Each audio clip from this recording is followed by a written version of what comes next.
All right, welcome guys. We're going to talk about solutions here. We've actually already talked about these this year in semester one. So there'll be a little review at the beginning. And this will be something that we touch on it again. So your first learning segment here is just on what are solutions, what makes them unique, and comparing them to other types of matter. So classifying mixtures is the first part here. So mixtures is when I have two different substances that are physically mixed together, meaning they are not chemically bonded. Okay, so I could have different gases that are mixed together, such as oxygen and nitrogen in the air. Those things are not bonded together, but they are unique elements that are mixed together. Or you can have different compounds that are mixed together, and so forth. So think of a mixture like Chex Mix. You have individual pieces, but you do not have them actually stuck together. Okay. Now, there's two types of mixtures. We have homogeneous and heterogeneous, and that just determines, you can think of it like a checkerboard almost. If there's like an even mixture that's homogeneous, and if there's like clusters of stuff, you get clusters of green, clusters of yellow, that is a heterogeneous mixture. And solutions, which we're focusing on this unit, those are homogeneous mixtures. So this is the result of two or more substances being physically mixed together. So they are not chemically bonded. So Kool-Aid Lab, if you have some, go make a glass of it, and just enjoy a solution. So a solution for us is, we're going to focus on aqueous mixtures, aqueous solutions. That's a solid dissolved in water. So remember last unit we talked about solubility rules. So if a solid was aqueous, that means it was dissolved in water.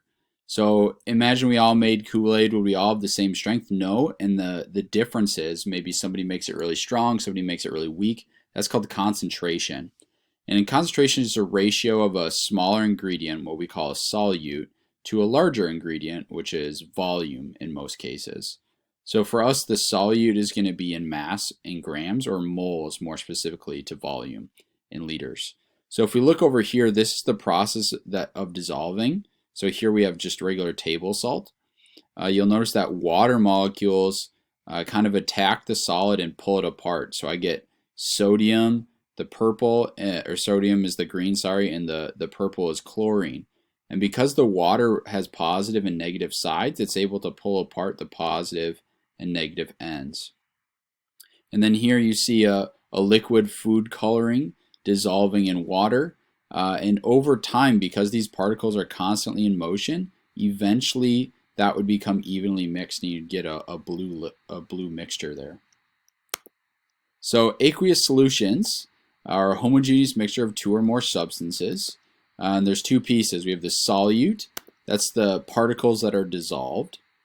And we have the solvent, the major ingredient, that's water for us in pretty much everything that we're going to focus on since we're doing aqueous solutions. You can have mixtures that include solid-solid, such as metal alloys, and gases as well, such as air, and we'll look at those more in depth here. So let's compare solutions to other types of matter here in a minute. So what type of solution do we see here? Well, in this first one, I have a solute, which is a solid, going with solvent, which is water. I end up with an aqueous solution, such as your well-mixed Kool-Aid. And in your next example, I have oxygen and nitrogen. This is just a gas-gas mixture. An example of that would be air. Up here, I have two examples of a solid and liquid. That would give us like an aqueous solution, assuming that's water. Liquid-liquid would just give you a liquid solution. Hydrogen peroxide is a common example of that.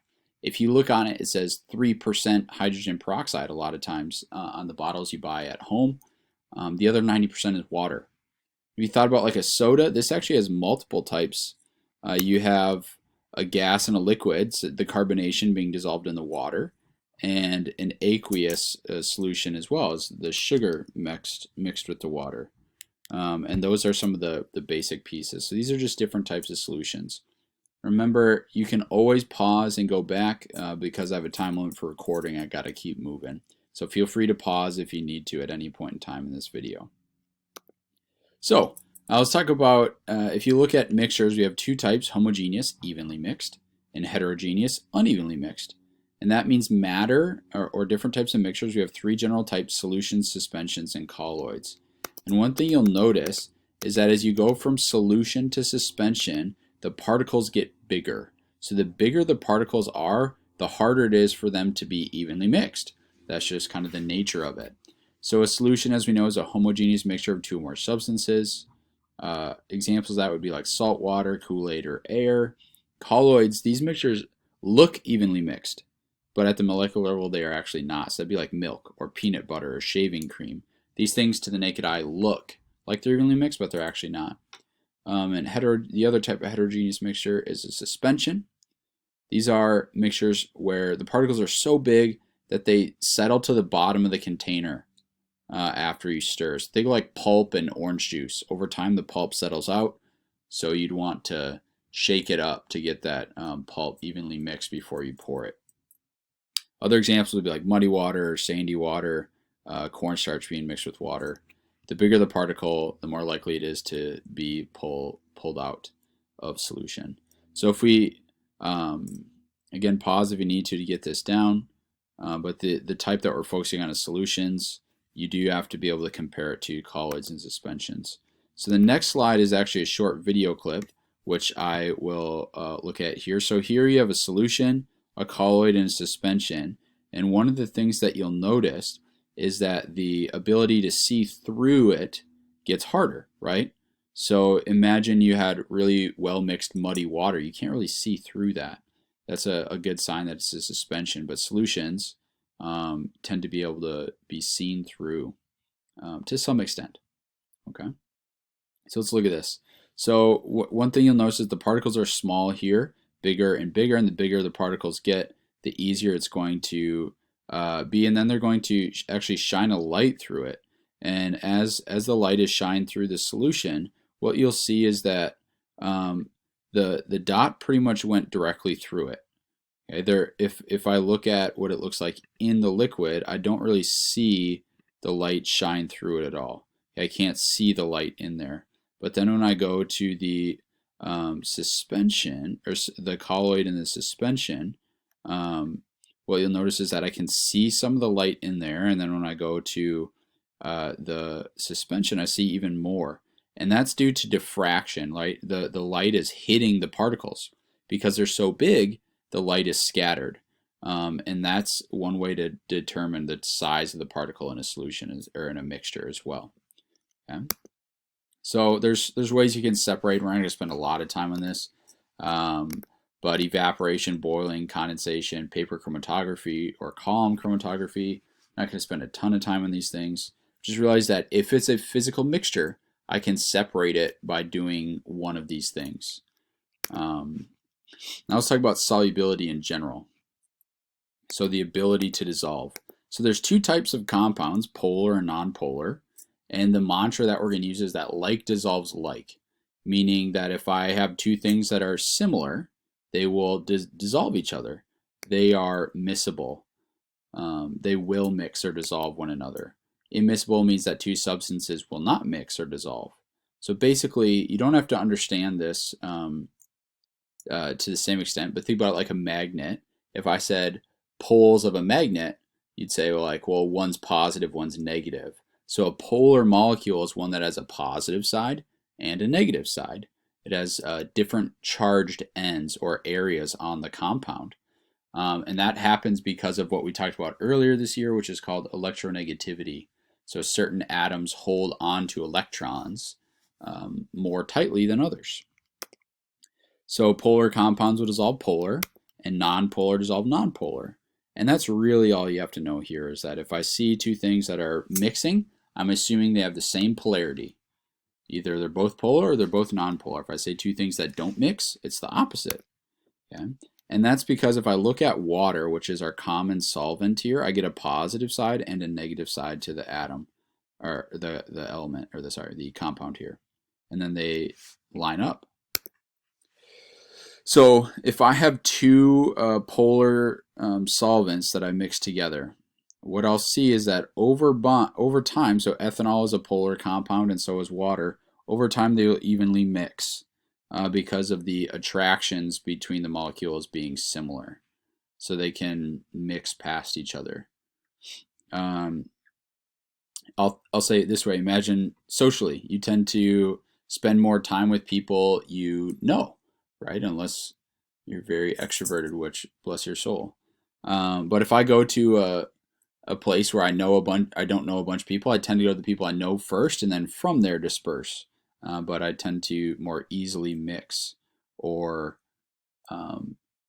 interact with people that I know well or have the same. But if I have like a polar and a non-polar here, I get like a clustering where the non-polar part clusters together and the polar clusters together. And non-polar, those two tend to dissolve the same as well.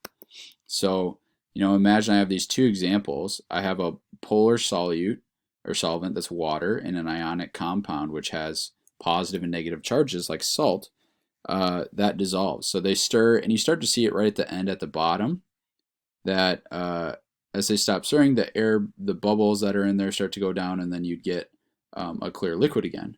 But if I come over here where I have oil and water, oil starts separated, that's non-polar. Water, which is polar, I can shake it up. But then eventually you watch at the end, I start to get that layer of non-polar finding its way back together. And that's what you tend to see in those pieces. So let's fill out this table quick. Just pause here for a second. If I had a polar and a polar, that'd be this box right here, would they mix? And the answer would be yes. So those things are miscible because they're the same. Or if I had polar and non-polar, those are opposite, so no, they would not mix. Immiscible, that's what I'm going to put right there. So just pause here for a second. And then on the next page, you see that if I have polar and ionic has a metal and a non-metal in it, like salt, positive and a negative. Because they have different charges, positive, negative, that's like polar, positive and negative. So yes, they will mix. And then the opposite being true. Non-polar, polar, nope, immiscible. Non-polar, polar, non-polar, non-polar, yes, miscible. Non-polar, ionic, no, they are immiscible. Okay. There's a couple things that impact solubility. Temperature being one, pressure would impact gases or the amount of solute. So the more salt I dump into water, the less likely it is to dissolve. There's a saturation point, which we'll talk about later. So if I were to look at one of these factors, temperature here, which one of these is hot water or which is cold water, do you think? Well, the higher the temp, the better the solubility. So the more quickly it dissolves, the higher the temp. That means this is the hot water right here. This is the cold water. And that is because, remember, temperature tells you how fast or slow particles are moving. So lower temp means less motion. It's going to dissolve slower. There's less energy available or less movement in those particles. And that's what temperature actually is. Lastly, the type of concentration, we'll talk about this more next week, so don't worry about this a ton. But the type of concentration we're looking at most in this unit is molarity. That's moles per liter. That's what that means. So moles is an amount, liters is a volume, and then you just dissolve them to get concentration, which is a ratio of solute to solution in this case. So take a moment, write this down. We'll see this in our notes again on next week. And then there are, really quickly, there are other ways to measure concentration, parts per million, parts per billion. These are really small things like toxic chemicals often, and we'll see an example of that next week with toxicity. Maybe it's this week, I don't remember. But then we also have percent by mass and percent by volume. These are common in household. So if you went and looked at vinegar, it would say like 2% vinegar or acetic acid, and that is percent by volume. Same molarity, pure substance, it's same thing. Pure substance, same concentration. Here, I have a different number of atoms per space. Okay, so that means the ratio of solute to volume is different, so different concentration.